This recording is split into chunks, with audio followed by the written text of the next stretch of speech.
Bueno, mi nombre es Juan Pablo Albán, soy abogado, profesor de Derecho Penal, Derecho Internacional Público y Derechos Humanos en la Facultad de Derecho de la Universidad San Francisco de Quito.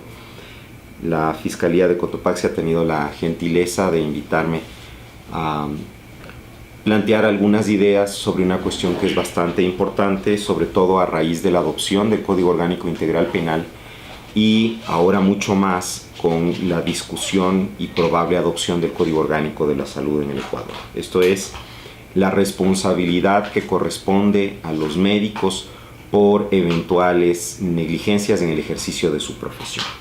Y lo primero que tengo que plantear es que un modelo de responsabilidad adecuado a la altura de nuestros tiempos en materia de actuación negligente por parte de profesionales de la salud en realidad debería limitarse a la imposición de consecuencias de carácter civil y no a la imposición de consecuencias de carácter penal. El legislador ecuatoriano ha decidido adoptar un modelo bastante más restrictivo, que es la imposición de consecuencias jurídico-penales, frente a un avance notable a nivel de las legislaciones de otros países, justamente para erradicar de las legislaciones penales la aplicación de consecuencias jurídicas por actos que no son en estricto sentido previsibles y que solamente en supuestos de grosera negligencia deberían tener algún tipo de consecuencia.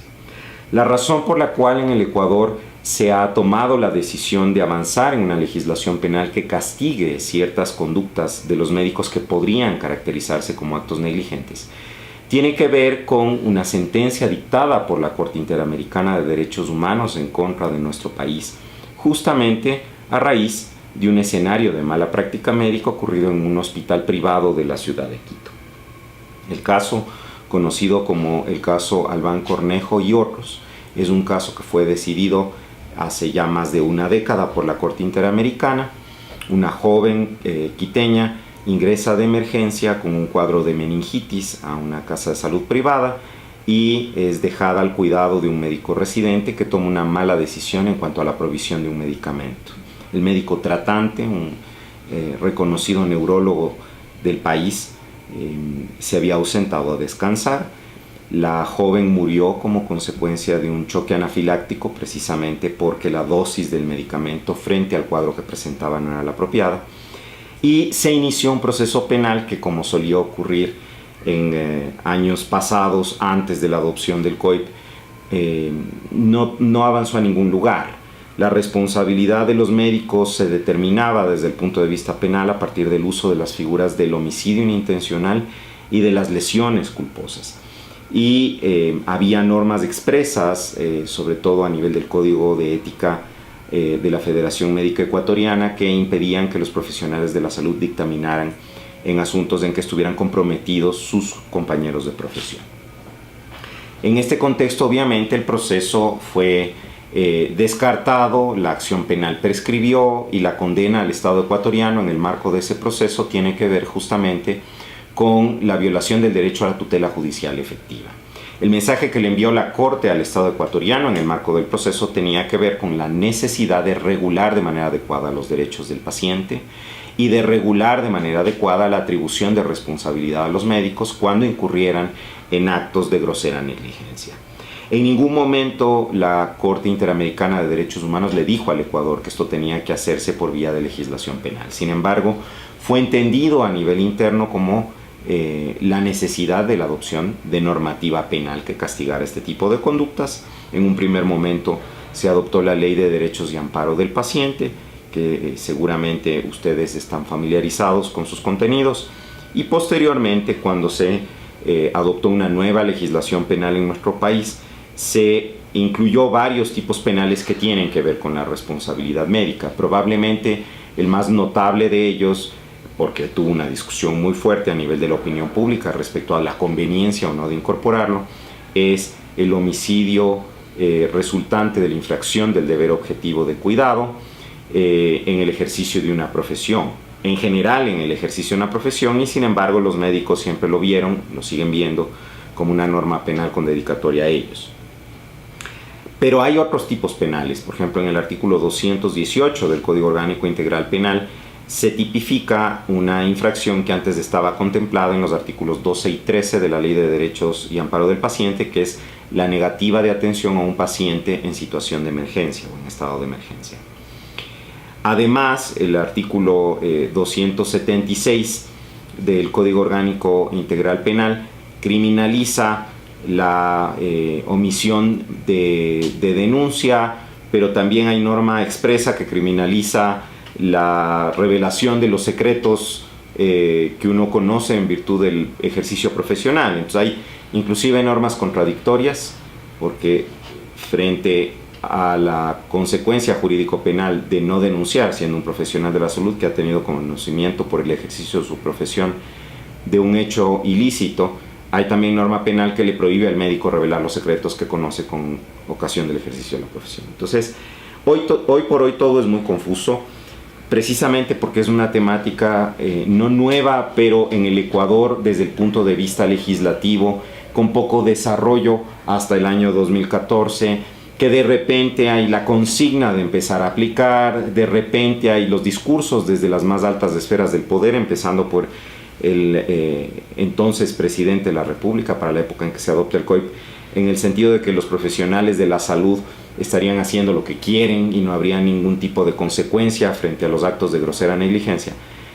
Yo he observado como abogado penalista y defensor en muchas instancias de profesionales de la salud señalados como responsables de este tipo de infracciones que hay lamentablemente una falta de conocimiento suficiente y una falta de preparación para abordar este tipo de cuestiones. De ahí que me parezca muy valioso que la Fiscalía de Cotopaxi se preocupe de preparar a sus miembros, de formar a los fiscales, a los auxiliares de los fiscales, a los secretarios de fiscalía, con el propósito justamente de que tengan más herramientas al abordar este tipo de casos. Algunas de las ideas que yo voy a plantear a continuación, debo hacer la advertencia, tienen que ver con mi visión del problema, que es una visión como abogado defensor en varias causas que han tenido que ver con señalamientos de mala práctica. Al tiempo, he de decir también que muchos años atrás, cuando yo apenas arrancaba en el ejercicio profesional, bajo un modelo procesal todavía inquisitivo, en un contexto en que los jueces eran los que adelantaban las investigaciones, los fiscales simplemente emitían un dictamen que no era vinculante para el juez. Había muchas deficiencias en los procesos de investigación. Llevé también denuncias por escenarios de mala práctica médica que en cambio resultaron rotundos fracasos precisamente por las dificultades que el sistema presentaba en ese momento. No quiero entonces de ninguna manera plantear que estos tipos penales no deben ser utilizados o que no han debido adoptarse. Lo que quiero plantear es que existiendo tenemos que aplicarlos, pero siempre deberíamos aplicarlos partiendo de la idea de que la medicina no es una ciencia exacta. Es decir, el cómo el médico interviene frente a determinado paciente en una circunstancia particular varía en función del mismo paciente, en función de la escuela bajo la cual se formó el médico, en función de las condiciones objetivas en las cuales tiene que intervenir. Por ejemplo, pensemos un hospital de la Amazonía ecuatoriana, uno de los más modernos, de hecho, el Hospital Francisco de Orellana, en la ciudad de Coca, no tiene una unidad de terapia intensiva. Quienes atienden entonces a los pacientes críticos, a los pacientes que requieren intervención por parte de terapia intensiva, son los emergenciólogos. Médicos que no tienen formación en medicina crítica, que no tienen el equipamiento adecuado para atender a un paciente crítico y en consecuencia tienen una serie de limitaciones que trascienden de su conocimiento, de las herramientas desde el punto de vista cognitivo con las que cuentan, y se extienden a factores que están totalmente fuera de su control, como la falta de un insumo particular, por ejemplo, o de un equipo específico. Además de que la medicina no es una ciencia exacta, también al momento de abordar este tipo de casos, tenemos que comprender que el acto médico, siendo un acto esencialmente lícito, es una obligación de medios y no de resultados. Lo que quiero decir con esto es que cuando el médico interviene, de ninguna manera podría asegurar que el desenlace será tal o cual. El médico lo que sabe es que frente al cuadro que el paciente presenta, Probablemente la atención apropiada implica la realización de determinado tipo de acción, pero de ninguna manera podría garantizar un resultado y de hecho no es exigible al médico el que asegure un resultado positivo para la salud del paciente, porque otra vez entran en juego una serie de factores que el médico no controla.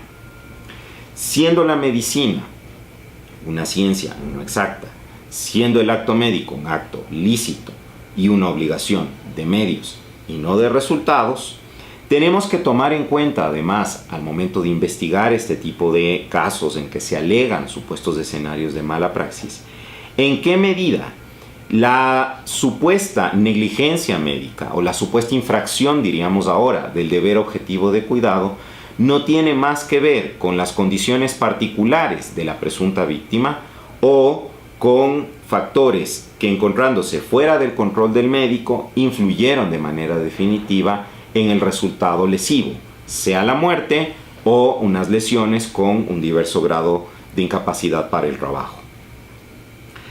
Pongamos, por ejemplo, una situación particular en la que yo poco tiempo atrás tuve que intervenir en la ciudad de Ambato. Un médico cirujano con muchos años de experiencia, jefe de cirugía de un importante hospital público de la ciudad de Ambato, atiende a un paciente amigo de él. El paciente entra con un cuadro específico de una vesícula escleroatrófica. Esta era una vesícula que por el tiempo de la afección, tenía cálculos del señor, había presentado una reducción de su tamaño. Al interior de la vesícula había pus, pero además alrededor de la vesícula se había formado un plastrón. Un plastrón significa que los órganos adyacentes a aquel que queremos tratar, en este caso quirúrgicamente, han empezado a formar una masa a su alrededor y se han adherido a él, lo que es una reacción defensiva normal del cuerpo frente a procesos inflamatorios graves o frente a procesos de carácter crónico. El cirujano interviene en un proceso quirúrgico de alta complejidad y como consecuencia de la intervención se debilita la pared del colon, que era uno de los órganos, el intestino grueso era uno de los órganos que se había adherido a la vesícula. Horas más tarde, le dejan colocado un dren al paciente, horas más tarde se observa que por el dren que le habían dejado al paciente salía un líquido negruzco, que no estaba muy claro qué era, pero que se presumía que podría ser líquido intestinal. De emergencia se programa una reintervención. Efectivamente, por el adelgazamiento de la pared del colon se produce una perforación puntiforme milimétrica a nivel colónico, empieza a salir líquido intestinal. Por suerte salió por el dren y no hacia la cavidad, le reintervienen al señor y suturan y todo estaba bien. Pero claro, un paciente operado del intestino no puede ingerir alimentos. Y la consecuencia inmediata de que no puede ingerir alimentos es que para darle nutrición hay que ingresarlo a la unidad de terapia intensiva porque hay que colocarle una sonda. Es una sonda a través de la cual se le va a pasar nutrientes para que la persona pueda alimentarse mientras su intestino sana y puede empezar a comer de nuevo por la boca. Esto es un hecho poco conocido para los que no somos profesionales de la salud, pero es un hecho muy bien conocido por los profesionales de la salud. Cuando un paciente entra a terapia intensiva, por las condiciones mismas de la terapia intensiva, normalmente está expuesto a una serie de bacterias ambientales que existen solo en espacios hospitalarios, que se conocen como bacterias nosocomiales.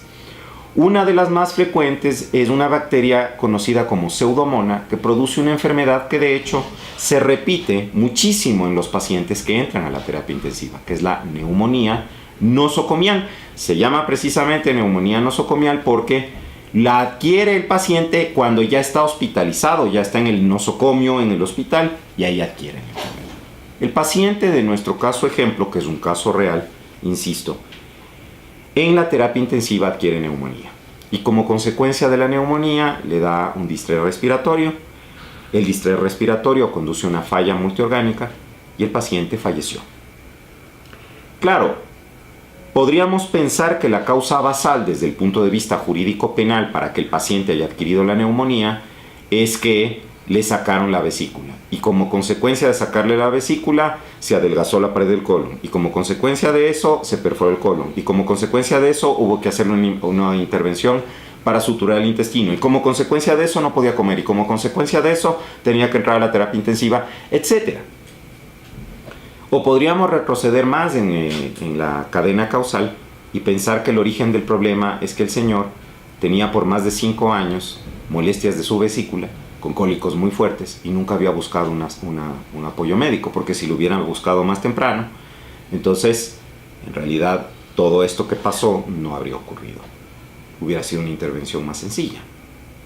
La pregunta crucial para el Tribunal de Garantías Penales, que terminó absolviendo al acusado en el caso que les estoy contando, fue: ¿en qué medida el factor detonante de la enfermedad que provoca la muerte, que es la neumonía nosocomial, estaba bajo el control del cirujano?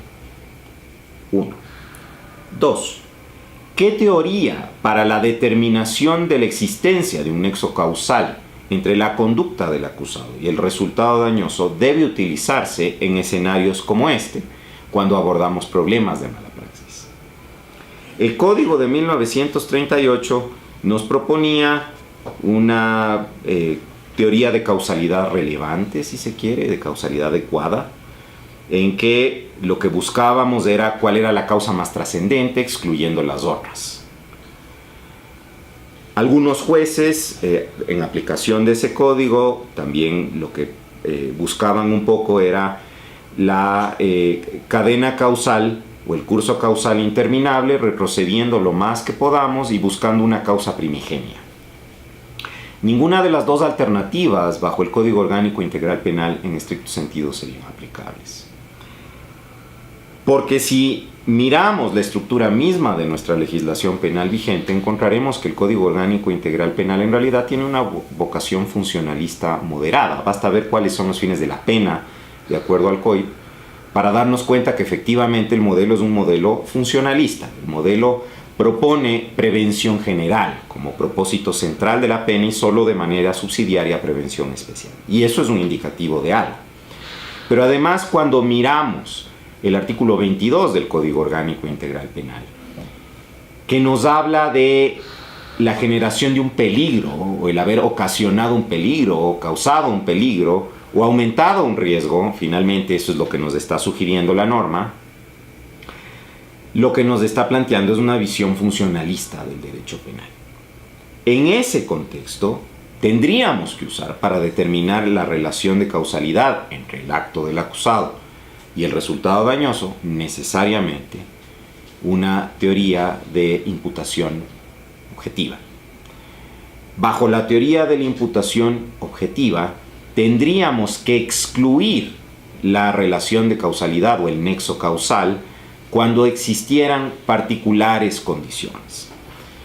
Por ejemplo, si se trata de factores que no dependen del sujeto activo, sino que escapan a su control, no podríamos ya determinar un nexo causal entre el acto del acusado y el resultado dañoso.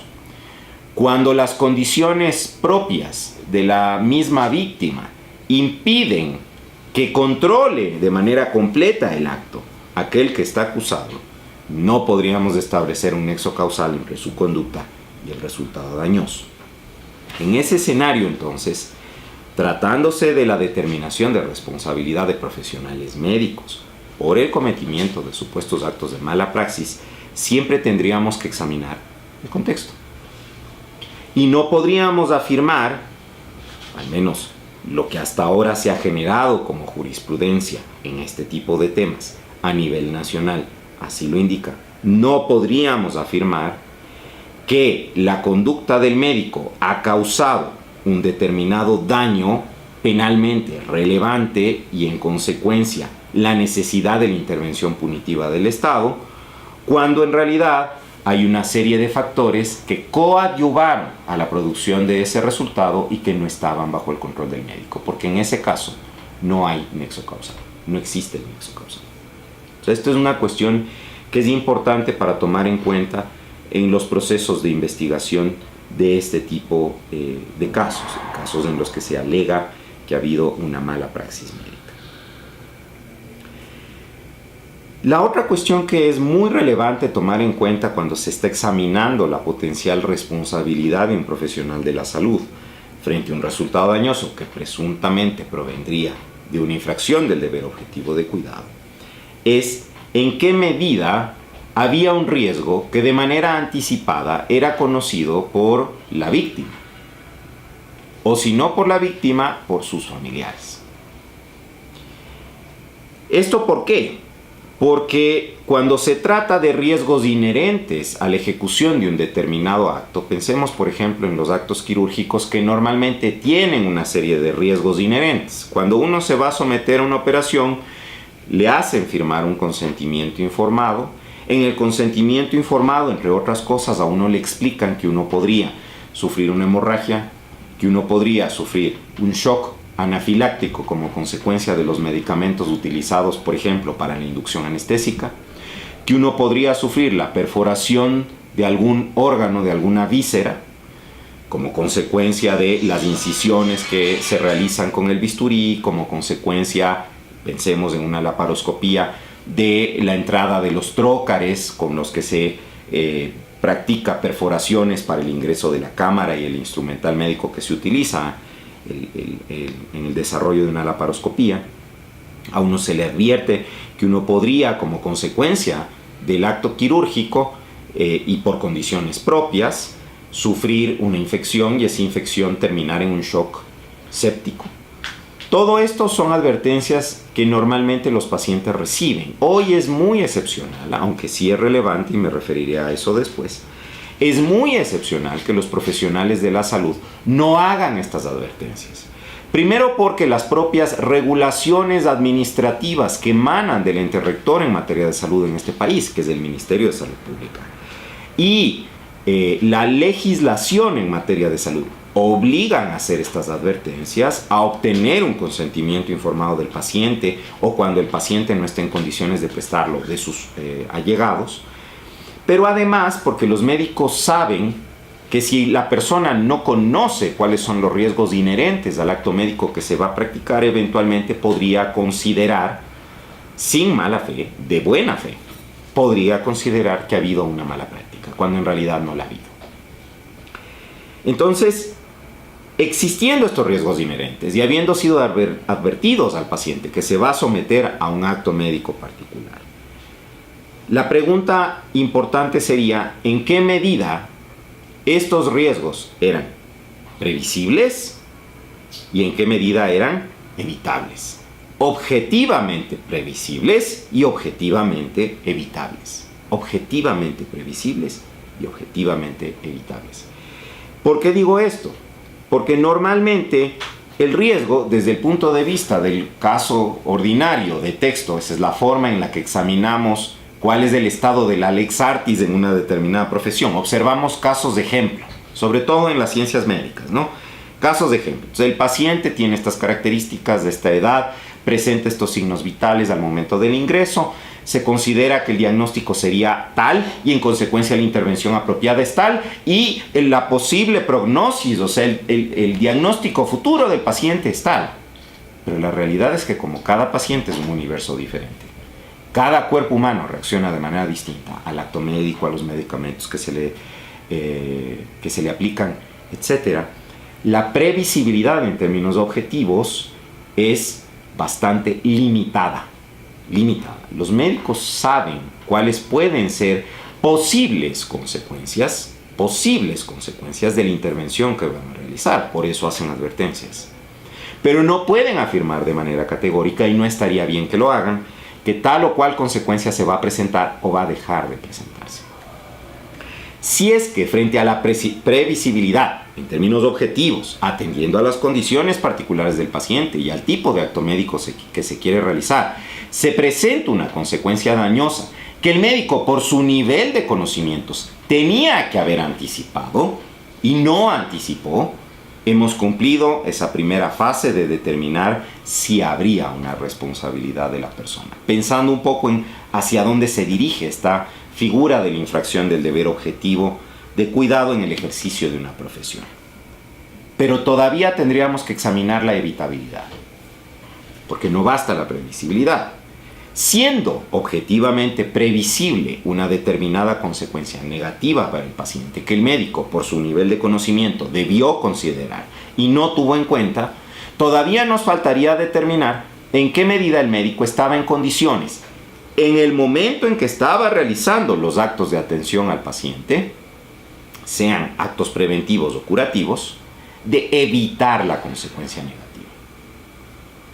No basta que la haya previsto. Habrá que determinar, caso por caso, situación por situación, atendiendo a una serie de factores que trascienden al médico, si es que podía o no evitarse la consecuencia dañosa. Y esto es una cuestión sumamente compleja que no nos toca a los abogados y a ustedes como operadores de justicia y abogados determinar de manera taxativa. Esa posibilidad de evitar la consecuencia negativa solo puede establecerse a partir de una evaluación que realicen otros profesionales médicos. Profesionales médicos que deben tener la misma especialidad que ostenta aquel que está señalado como presunto responsable de un acto de mala praxis. El artículo 511, numeral octavo del Código Orgánico Integral Penal, en su segundo inciso. La norma en general, ustedes lo saben, como fiscales que son, o funcionarios de fiscalía que son, se refiere a los peritajes y a la actuación de los peritos y a las condiciones en que los peritos deben emitir sus informes, etc. Y el numeral octavo, en su segundo inciso, de manera explícita indica que en los casos en que se investigue una presunta mala práctica médica y, en consecuencia, un resultado de muerte o de lesiones derivado de una infracción del deber objetivo de cuidado por mala praxis, debe designarse especialistas, una terna de especialistas que examinen la conducta del médico. Son esos especialistas que van a practicar la denominada auditoría médica quienes pueden establecer si efectivamente la consecuencia dañosa que se ha presentado, si no, Fiscalía no estaría interviniendo, alguien tiene que haber sufrido un daño y alguien tiene que presumir que ese daño proviene de la negligencia de una persona en concreto para que se inicie una investigación, para que se presente la denuncia y ustedes puedan activar una investigación previa. Pero no son ustedes quienes tienen que decir si era evitable o no era evitable. Esa es una determinación científica. Con ocasión de la defensa de varios profesionales médicos señalados como posibles responsables de mala práctica, es que los abogados tenemos la petulancia, y cuando digo los abogados no me refiero a ustedes como fiscales o como funcionarios de fiscalía, ni me refiero tampoco a los jueces, me refiero a los abogados en general, pero eso les abarca, ¿no? Tenemos la petulancia de tratar de entender o de tratar de explicar actos que trascienden nuestra esfera de conocimiento, lo que es sumamente peligroso. Hoy por hoy, lamentablemente, la Fiscalía, y debo decirlo así, sé que ustedes son fiscales y quieren a su institución, pero debo decirlo en estos términos, la Fiscalía hoy por hoy enfrenta el grave problema de no contar con especialistas suficientes en todas las especialidades médicas. Y lo que eso significa en la práctica es que en los casos en que se esté investigando supuestos homicidios derivados de una infracción del deber objetivo de cuidado o lesiones derivadas de una infracción del deber objetivo de cuidado por parte de un profesional de la salud, quienes están emitiendo las auditorías médicas son médicos legistas. Y con todo el respeto que me merecen los patólogos forenses, conozco a varios muy versados en su ámbito de conocimiento, muy capaces, muy buenas personas además, pero un médico legista normalmente lo que hace es disectar cadáveres, diagnosticar el tiempo de incapacidad que ocasionaría un determinado tipo de lesión, describir para que los profesionales jurídicos podamos comprender en nuestro lenguaje cuáles son las características particulares que presenta una persona que podría haber sido víctima de un homicidio o de un asesinato, o qué características particulares presenta la víctima de una agresión sexual o de una lesión, pero no están acostumbrados a tratar con cuestiones de especialidad. Un legista mal podría dictaminar, por ejemplo, sobre la atención que debe recibir un paciente en la sala de cuidados intensivos.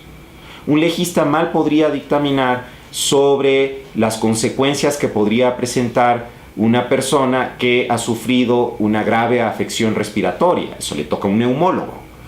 Un legista mal podría opinar sobre la adecuada o inadecuada atención prestada en quirófano por un anestesiólogo en el proceso de inducción anestésica. Porque todos estos temas, y muchos más que podríamos pensar en este momento, trascienden el ámbito de conocimiento del legista. Ahí hay una gran limitante en la investigación de este tipo de delitos, y yo creo que la responsabilidad en este momento radica en las autoridades máximas de la Fiscalía, pero finalmente en el Consejo de la Judicatura, de procurar que haya expertos en todas las especialidades médicas. ¿Qué se está haciendo hoy por hoy? Que es lo que la propia reglamentación para la designación de peritos indica. Se pide a los colegios profesionales que informen qué especialistas hay registrados en tales ámbitos de conocimiento médico. Y los colegios médicos dicen, tengo 2, tengo 3. Y luego se pide a alguno de ellos que dictamine, unos no quieren, otros tienen recelo, las posibles consecuencias del dictamen en sentido positivo y negativo. Ahora mismo una muy reconocida médico emergencióloga, especialista en emergencias, lo que es muy excepcional en el Ecuador, está procesada por presunto perjurio por haber emitido dictamen en una causa que fue noticia desde el año 2009 hacia acá en este país, que es el famoso caso Mazollera. ¿Por qué está procesada? O más bien, ¿por qué está investigada? Porque todavía no hay un proceso. Por perjurio, porque el abogado de la familia de la víctima consideró que iba a perjurar y presentó una denuncia antes de que la médico se sentara a dictaminar en audiencia. Y hoy está investigada por perjurio. El oráculo de Delfos nos dijo va a perjurar y la Fiscalía tiene en sus manos una denuncia para determinar si perjuró o no. Por ejemplo, entonces los médicos, ¿cómo reaccionan en este tipo de escenarios? No quieren emitir opiniones. O sea, si ya están en riesgo por ejercer la profesión de ser sancionados penal, administrativa o civilmente, no quieren pues colaborar con sus colegas y además podrían ser sancionados penal, administrativo o civilmente justamente por emitir un criterio médico. Tampoco quieren hacerse enemigos del resto de sus colegas a partir de un criterio objetivo que diga sí, efectivamente aquí hay una grosera negligencia que amerita una consecuencia. Lo que pasa también en muchos casos, ¿no? Los médicos al evaluar la situación llegan a la conclusión de que efectivamente el colega de profesión que está acusado en una causa particular ha incurrido en una negligencia grave. Y por tanto la ley tiene que aplicarse. O sea, aquí tenemos un ámbito particular problemático en la investigación de este tipo de delitos. El otro factor que es importante tomar en cuenta es que la mayor frecuencia de denuncias por supuesta mala práctica médica, tanto con resultado de muerte como de lesiones, se refiere a médicos que sirven en la red de salud pública. Y esta es una cuestión sumamente preocupante. Los médicos que ejercen en el ámbito privado, que están denunciados o que ya han sido procesados por supuesta mala praxis son los menos.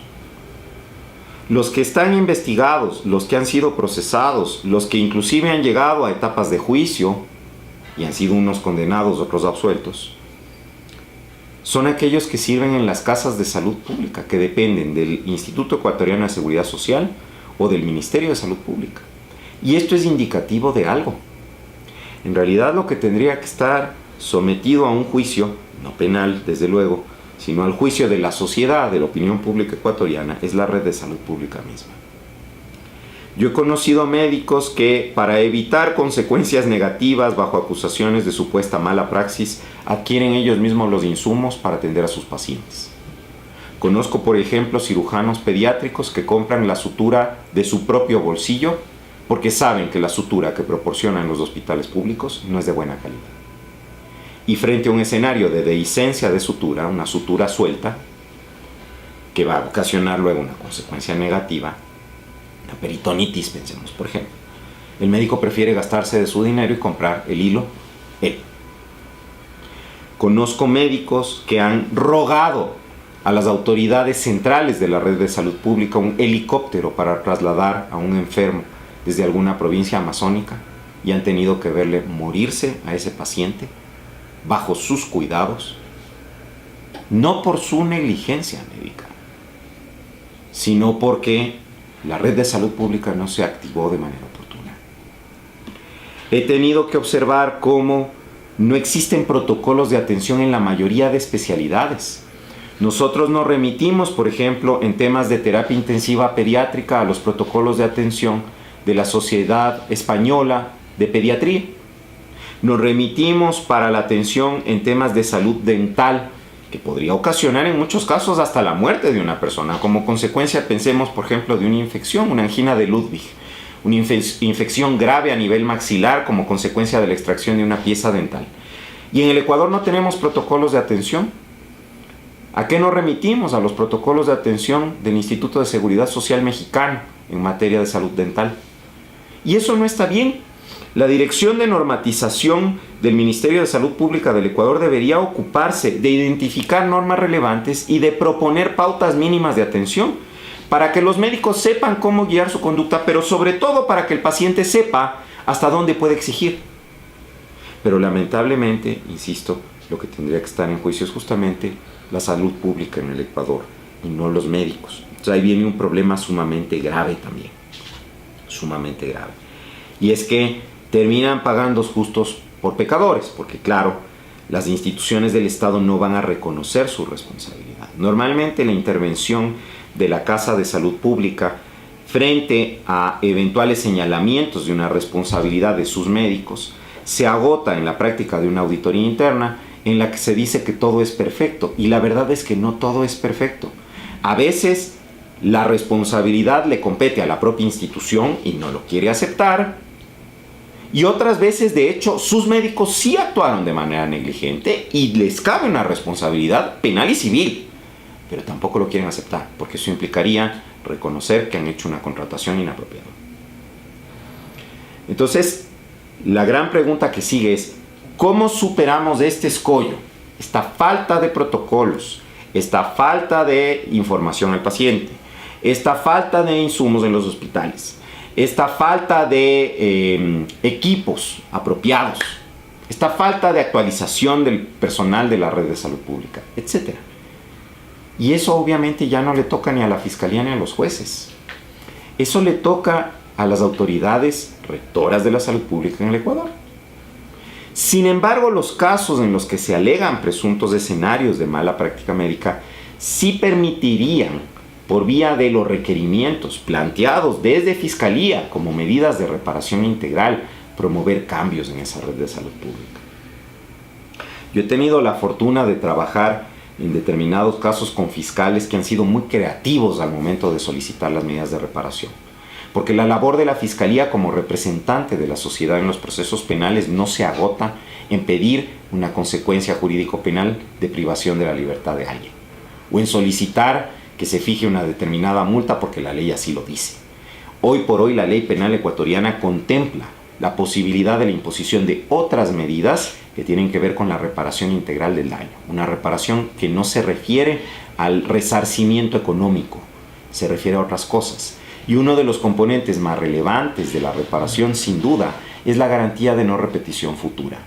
Cuando se trata de instituciones del Estado que prestan el servicio de salud, la Fiscalía, creo yo, al igual que las acusaciones particulares, si las hubiera, frente a una eventual determinación de responsabilidad, tendrían que exigir que como garantías de no repetición se obligue a la institución a la que se debía el profesional médico que está siendo responsabilizado a adquirir los insumos, a adquirir los equipos, a brindar la capacitación, a promover la actualización, etc. Nuestros médicos en la red de salud pública, por ejemplo, en varios hospitales importantes, pensemos en el hospital número 1 de la Policía Nacional en esta ciudad de Quito, cumplen turnos de 24 horas seguidas, lo que es absurdo. Si alguien debería estar en sus 5 sentidos totalmente lúcido y descansado al momento de actuar, es un médico, porque va a tratar con valores muy sensibles del ser humano, con su salud, con su vida, con su integridad física. No podemos llevarles a los médicos a cumplir turnos de 24 horas. Eso es algo que habría que cambiar a raíz justamente del planteamiento de casos sobre presunta mala praxis. Entonces, Este es otro factor a considerar al momento de la investigación. Señores, señoras fiscales, tomen en cuenta todos estos factores que rodean estos casos. Y lo siguiente que me gustaría a mí hablar es del tema justamente de la infracción del deber objetivo de cuidado y de las condiciones particulares que la ley penal ecuatoriana, el legislador, luego de una presión notable del sector de la salud, decidió dejar en el artículo 146 del Código Orgánico Integral Penal. El Código Orgánico Integral Penal claramente establece que para la determinación de una infracción del deber objetivo de cuidado deben concurrir las siguientes condiciones, es decir, se trata de condiciones acumulativas, no alternativas. Todas ellas deben presentarse. Primera, la mera producción del resultado no configura infracción al deber objetivo de cuidado. El paciente ha atendido por espacio de 7 horas a una persona que recibió un balazo. El proyectil perforó varios órganos vitales. La persona se ha estado desangrando. Se ha hecho todo lo posible desde el punto de vista científico para tratar de salvarle la vida. Pero la expectativa de vida misma de ese paciente es inferior al 1%. El paciente se muere. Puede afirmarse que porque se murió mientras ese médico le atendía, ¿es culpa del médico? ¿El médico ha infringido su deber objetivo de cuidado? La respuesta es un categórico no. La respuesta es un categórico no. La mera producción del resultado no constituye infracción del deber objetivo de cuidado. Todos los días en las casas de salud del Ecuador y del mundo mueren pacientes sufren lesiones serias y esto no necesariamente implica una infracción del deber objetivo de cuidado. Segunda condición. Debe esa infracción del deber objetivo implicar la inobservancia de leyes, reglamentos, ordenanzas, manuales, reglas técnicas o lex artis aplicables a la profesión de que se trate, para lo que a nosotros nos interesa, a las profesiones vinculadas a las ciencias de la salud. Pero para determinar cuáles son las leyes, los reglamentos, las ordenanzas, los manuales, reglas técnicas o lex artis aplicables, tenemos que regresar a lo que yo había planteado antes. Necesitamos la opinión de expertos en la misma especialidad médica, que nos van a decir, mire, los protocolos de actuación aplicables en estos casos son tales. Debería ser además una práctica uniforme en la investigación de este tipo de casos, que la Fiscalía requiera a la Dirección Nacional de Normatización del Ministerio de Salud Pública que remita la normativa relevante sobre la atención en determinado caso, el caso que tiene esa Fiscalía y que está investigando. Si el caso tiene que ver con la pérdida de la visión de un paciente tras una intervención oftalmológica, entonces debería pedirse los protocolos de atención a pacientes con emergencias oftálmicas, por ejemplo. Y la Dirección de Normatización normalmente, como ya había yo anticipado minutos atrás, les va a contestar no hay.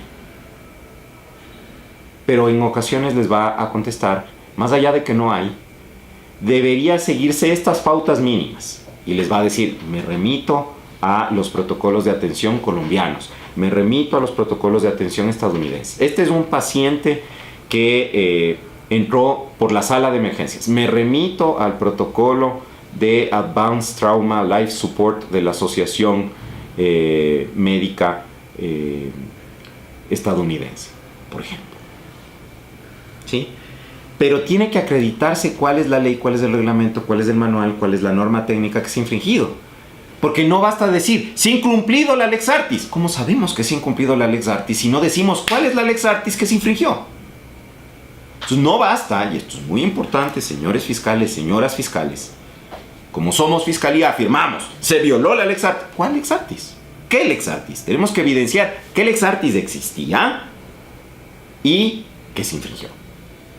Si no hay tal infracción, tal inobservancia de leyes, de reglamentos, de manuales, de normas técnicas, entonces no se ha configurado la infracción del deber objetivo de cuidado. Esto es sumamente importante, ¿no? Entonces hay que demostrar cuál era la lex artis aplicable. En el entendido de que la lex artis no es universal, sobre esto hay abundante jurisprudencia a nivel latinoamericano, notablemente de la Suprema Corte de Justicia de la Nación Mexicana, también de la Corte Constitucional Colombiana, que es probablemente la más respetable de las cortes constitucionales en el mundo hispano.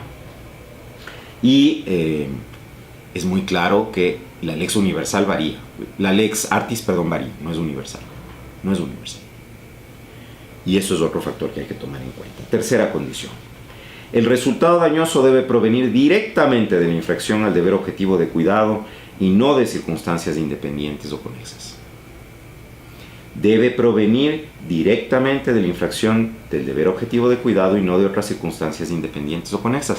Estos escenarios que yo describía, entonces el paciente resulta que le dio neumonía, pero eso nada tiene que ver con la cirugía original que tuvo. Nada tiene que ver. La neumonía la adquirió porque entró a terapia intensiva. Claro, es que entró a terapia intensiva porque le hicieron una intervención quirúrgica. Sí, pero no se murió por la intervención quirúrgica. Y ese es el punto. Que si queremos decir que hay un homicidio resultante de una infracción del deber objetivo de cuidado, tenemos que demostrar que es como consecuencia de esa operación que se murió. Y no que como consecuencia de esa operación le tuvieron que hacer otra y después entonces se infectó con una bacteria y como consecuencia de la infección con la bacteria entró a la terapia intensiva. No. Tenemos que demostrar que el resultado dañoso es la consecuencia directa, inmediata de la infracción del deber objetivo de cuidado del médico que practicó ese acto. Si no, no hay infracción del deber objetivo de cuidado. Entonces, la paciente llega en labor de parto, pero además con apendicitis. El médico tratante, que es un ginecólogo, recibe a la criatura. La paciente seguía degradándose, no entendían por qué, le hacen una serie de pruebas y tarde, se dan cuenta que está con apendicitis, entra al quirófano, le sacan el apéndice, le sacan el útero porque se había formado un plastrón ya, varios órganos abdominales. Pero la paciente ya estaba con shock séptico. En esas condiciones es derivada a cuidados de una emergencióloga y la emergencióloga lo único que puede limitarse a hacer es cuidados de emergencia y luego certificar la muerte. Infracción del deber objetivo de cuidado, dice la denuncia. ¿Por qué? ¿Es realmente culpa de esa emergencióloga que la paciente falleció? Sus actuaciones no tienen nada que ver con el resultado dañoso. Esa tercera condición del 146 no se cumple. Y la cuarta. Para cada caso hay que examinar la diligencia que tuvo el profesional. Es decir, en qué medida hizo todo lo que estaba a su alcance, recordando siempre lo primero que planteé. La obligación médica es de medio, no de resultado. O sea, actuar con diligencia no significa obtener un resultado concreto, significa hacer todo lo posible y evidenciar que se hizo todo lo posible. Todo lo que humanamente se podía. Diligencia. El grado de formación profesional nos dice también el numeral cuarto. Entonces, ¿en qué medida este médico que lleva 20 años haciendo este tipo de intervención quirúrgica en realidad estaba en una posición más ventajosa para atender al paciente de que se trata que el médico residente que le tocó operar porque él era el único médico que había en ese centro de salud rural? No es lo mismo, ¿no? Entonces, claro, si es que el médico con 20 años de experiencia y 1500 cirugías del mismo tipo realizadas a través de 20 años se equivoca y causa la muerte o causa lesiones, por supuesto, podría haber una infracción del deber objetivo de cuidado.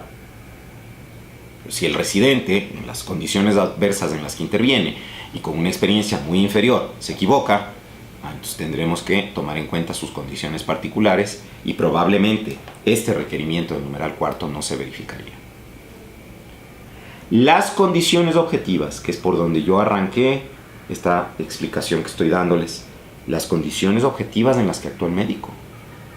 Una cosa es que yo programe una cirugía estética y que el paciente se haga un montón de exámenes previos para ver si puede soportar la inducción anestésica, para ver sus condiciones cardíacas, para ver si hay alergia a algún medicamento, etc. Y el paciente finalmente presenta un choque anafiláctico durante el proceso quirúrgico, porque uno de los medicamentos utilizados ha sido alérgico y no se dieron cuenta. Claro, hay un acto negligente.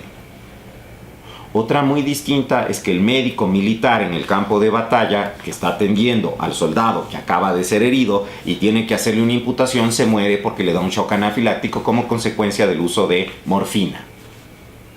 No es lo mismo, ¿no? Las condiciones objetivas en las que el médico va a actuar tienen que ser tomadas en cuenta para determinar si habría o no una infracción del deber objetivo de cuidado.